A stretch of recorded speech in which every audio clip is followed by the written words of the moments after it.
Sarap kaya. Ayan, pagkatapos ng 24 hours na pag-ferment ng ating homemade yogurt, ito na po ang kinalabasan.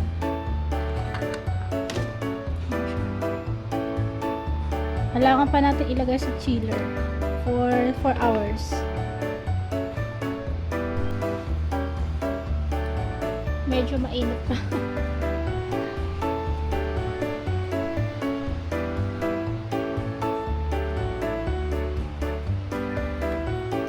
Yun lang po. Balikan kayo after 4 hours.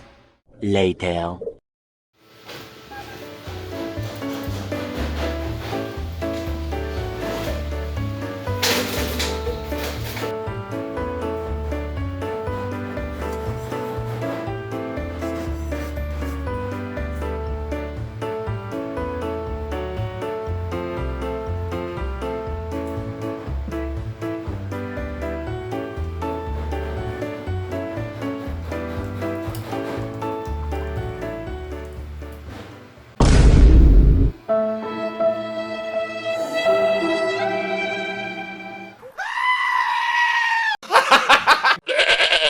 Ano na? Masalita ka na ba?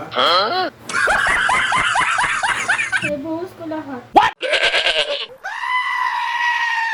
Uy, naku. Record mo yan.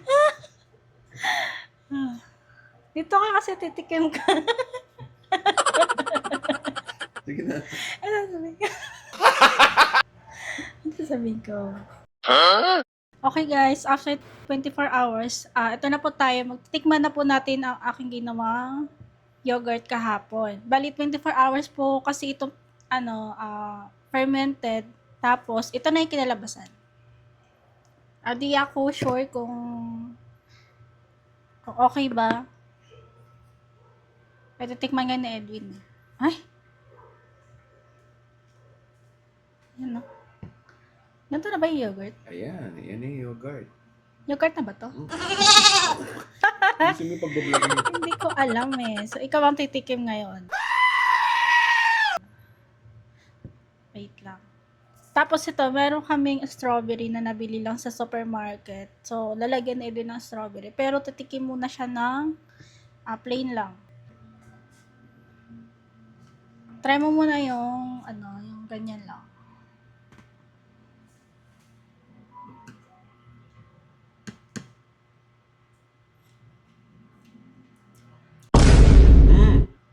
Yogurt na nga. Yogurt na? Yogurt na nga. Maasim ba? Sakto.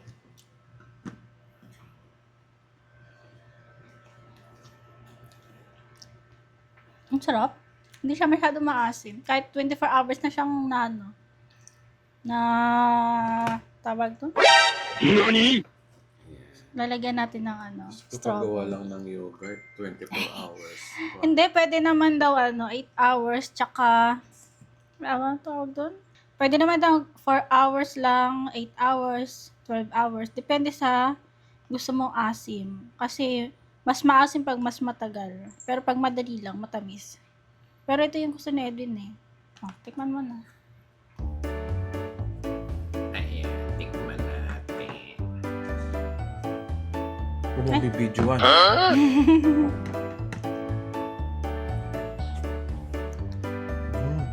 Sarap ba? Sarap.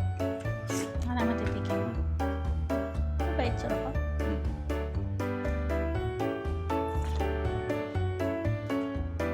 Sarap?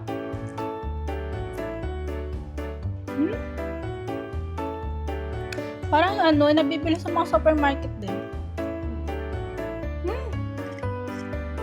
Ang sarap. That's it for today's vlog. Hindi pa, gagawa pa ako eh. Sarap. Sarap kaya. Okay guys, yung tong strawberry naman ito, napaka-healthy naman ito. Basta sa mga diabetic, Kailangan pwede no. Basta berries. Pero konti lang naman. Tsaka sa tingin ko, okay na to. Ito daw, pwede daw itong inumin, kaya di natin pwedeng itapon. Para siyang, kasi nilagyan natin ng lactobacillus kahapon na yung powder, yung bacteria. Kaya pwede daw siya inumin, parang Yakult. Try ko nga din. Ito, transfer ko na din.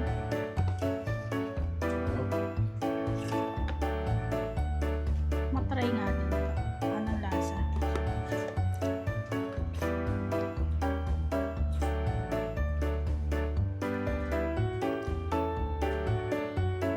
Medyo maasim-asim.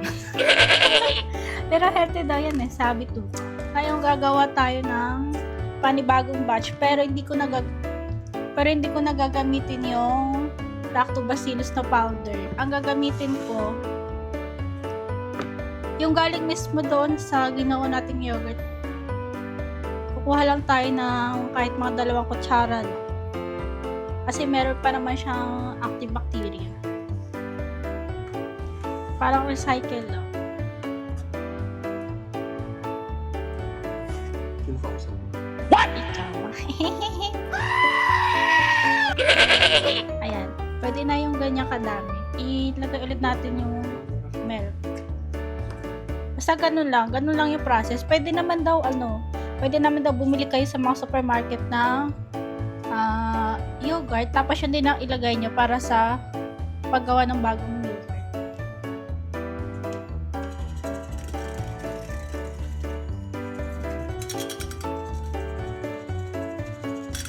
Ito naman, mga 8 hours lang ang itatagal. Try ko lang kung gaano siya katamis. Ay, kaasim. Kasi yung ginawa ko kanina, hindi naman siya masyado maasim. Ayun lang. Yun lamang po. Maraming salamat. Yun lamang po. Maraming salamat po sa panunood.